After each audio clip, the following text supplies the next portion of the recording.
2000 BCE, Memphis, Egypt.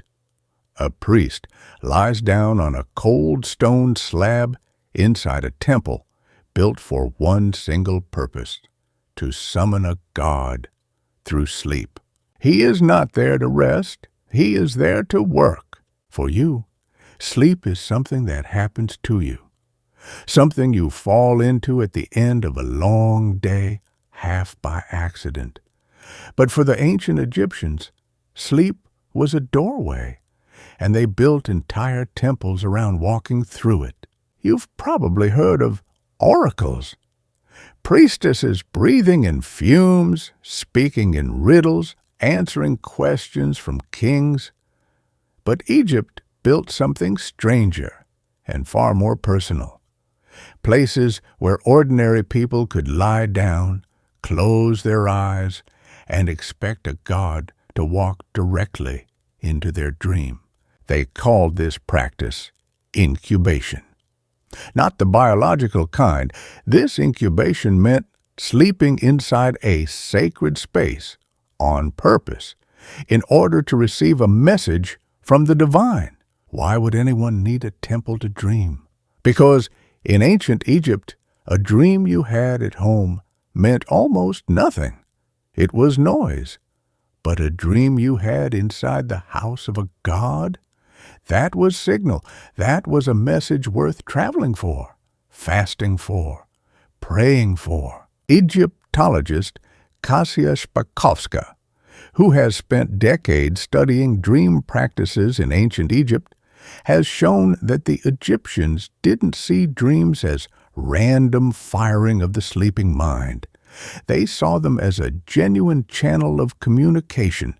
A god could enter your skull the same way he could enter a statue in a shrine. Sleep was simply the door left open. So, let's reconstruct a night at one of these temples. You've traveled for days. Maybe you're sick. Maybe your crops failed. Maybe you simply need to know if your husband will return from a campaign. You arrive at a temple dedicated to a god associated with healing or wisdom, someone like Imhotep, the deified architect and physician, or later, in the Greco-Egyptian period, the composite god Serapis at his temple in Saqqara. You don't just walk in and lie down. First, you purify yourself. You bathe. You fast, sometimes for a full day. You make offerings. Only then are you led to a special chamber, sometimes underground, sometimes built specifically for this purpose, where you will spend the night. This is the part that should sound familiar and strange at the same time. You are lying on stone, in the dark, inside a building meant to feel like the edge of the world. No phone, no noise, just breath and expectation. And here is the twist most people don't expect. This wasn't unique to Egypt.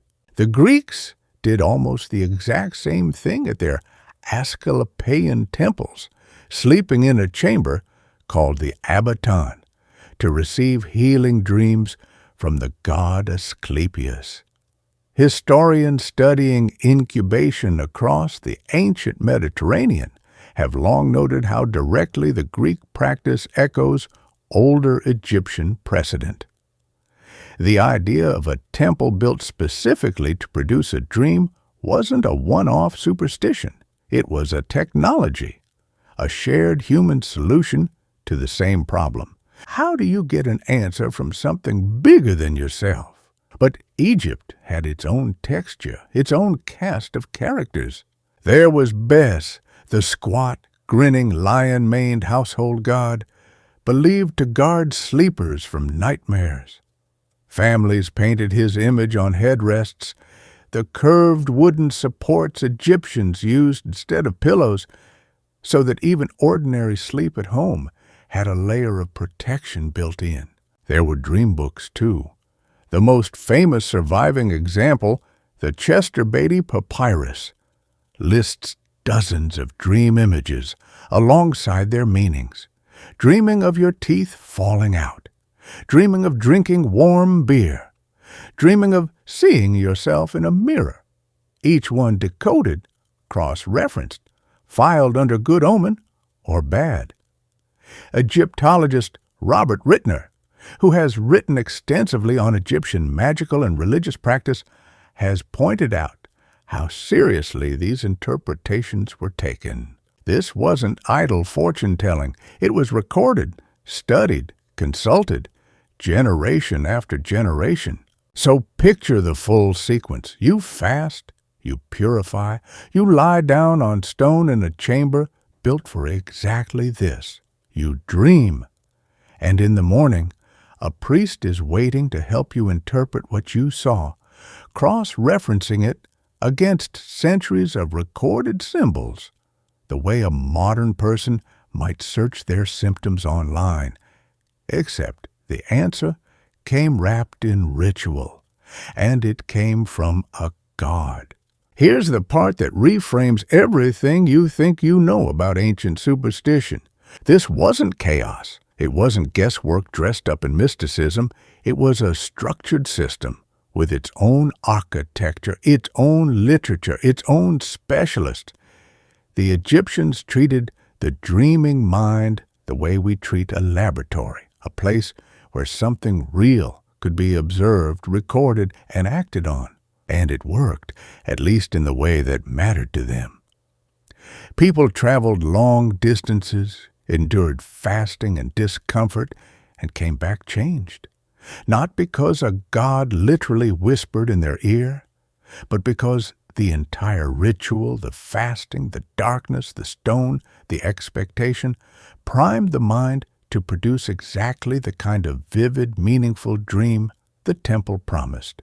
Sleep researchers today would recognize this as something close to dream incubation in the modern psychological sense. The practice of focusing intensely on a question before sleep to shape what the mind produces at night. The Egyptians built temples around a trick your own brain can still do for free on any ordinary night. Which brings us to your bed tonight. You don't need a stone chamber. You don't need to fast for a day or travel to Saqqara, but the underlying idea the Egyptians understood, that a dream isn't just noise, that it can be shaped, invited, and listened to, still holds up. Modern dream researchers have found that thinking hard about an unresolved problem right before sleep genuinely increases the odds of dreaming about it, and sometimes even solving it. You are not so different from that priest on the stone slab. You lie down every night expecting nothing in particular. He lay down expecting a god. Maybe the difference isn't the biology. Maybe it's the attention.